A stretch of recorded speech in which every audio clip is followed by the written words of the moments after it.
Hello guys, তো আমি তোমাদের সামনে নিয়ে চলে এসেছি সম্পূর্ণ নতুন ধরনের একটা জিনিস, আর সেটা হলো এই বছর মানে 2025 সালের খাতড়ার কালী পুজোর বিশেষ বিশেষ প্যান্ডেলগুলো। তো প্রথমেই আমি চলে যাব খাতড়া সিনেমা হল রোড সার্বজনীন কালী পুজো কমিটি। এইখানে এই বছরের থিম ছিল রাজস্থানের রাধা গোবিন্দ মন্দির। কালী পুজোয় খাতড়া এসে এই সমস্ত প্যান্ডেলগুলো ঘুরে যাওয়ার জন্য তোমাদের বিশেষভাবে আমি আমন্ত্রণ জানাচ্ছি।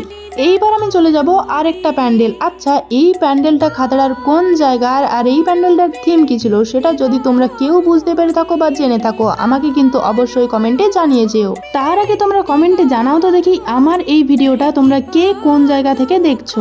আমার কিন্তু দুর্গাপূজার থেকেও কালী পূজাতে বেশি এক্সাইটমেন্ট লাগে, কারণ কালী পুজোতে আমি অনেক রাত জাগতে পারি। আচ্ছা, তোমাদের কাছে কালী পুজো নাকি দুর্গাপুজো কোনটা বেশি আনন্দের? তোমরা যে যাই বলো, আমার কিন্তু খাতড়ার এতগুলো প্যান্ডেলের মধ্যে সবচেয়ে বেশি ইউনিক আর কারুকার্যময় লেগেছে এই প্যান্ডেলটা। চলো এইবার ঘুরে আসা যাক খাতড়া মেধাবী সংঘ ক্লাবের থেকে। এই ক্লাবের থিম ছিল পুরনো দিনের সিনেমা জগৎ, আর যেটা তোমরা দেখে আশা করে এতক্ষণে বুঝেই গিয়েছো।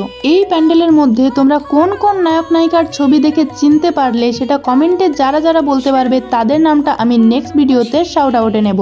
আর হ্যাঁ, বলে রাখি এই প্যান্ডেলের সামনে কিন্তু একটা ছোট্টখাট্টো মেলাও বসেছিল। তোমরা যদি কেউ চাও মেলা থেকে বিভিন্ন ধরনের জিনিসপত্র অবশ্যই কিনতে পারো। এবার চলে যাব খাতড়ার উত্তরপল্লী ক্লাব, যেখানে থিম ছিল বাঁশের প্যান্ডেল। না না, এইটা দেখে ভেবো না যে এইটা প্যান্ডেল। প্যান্ডেল তো হচ্ছে এইখানে, আর এই প্যান্ডেলটা কিন্তু পুরোটাই বাঁশের তৈরি। মানে আশা করি তোমরা বুঝতে পারছো এই প্যান্ডেলটা ঠিক কতটা সূক্ষ্মতার সাথে তৈরি হয়েছে। আমার তো সবচেয়ে বেশি অবাক লাগে এইটা ভেবে যে এত সুন্দর সুন্দর প্যান্ডেলের আইডিয়া কাদের মাথা থেকে বের হয়। সত্যি কথা বলতে গেলে একজন খাতড়াবাসী হয়ে এটা আমার কাছে ভীষণই গর্বের ব্যাপার। চলো এবার যাওয়া যাক খাতড়া জলডোবরার জয়দূত ক্লাব, যেখানকার থিম ছিল স্বস্তিক ওয়ার্ল্ড। এবার আমি তোমাদের দেখাবো বাচ্চাদের উপযুক্ত একটা প্যান্ডেল, যেটা করেছিল দ্য লিজেন্ড ক্লাব। এই জায়গার থিম ছিল ঢোলাকপুর। আচ্ছা, ঢোলাকপুরে কার বাড়ি বলো তো? কে কে জানো কমেন্টে জানাও ঝটপট। সত্যি কথা বলতে তোমাদের আমি যতগুলো প্যান্ডেল দেখালাম এখনো কিন্তু একটাও সম্পূর্ণভাবে তৈরি হয়নি। তোমরা যদি এগুলোর সম্পূর্ণ দেখতে চাও তাহলে কিন্তু কালী পুজোয় অবশ্যই তোমাদের খাতড়া আসতে হবে।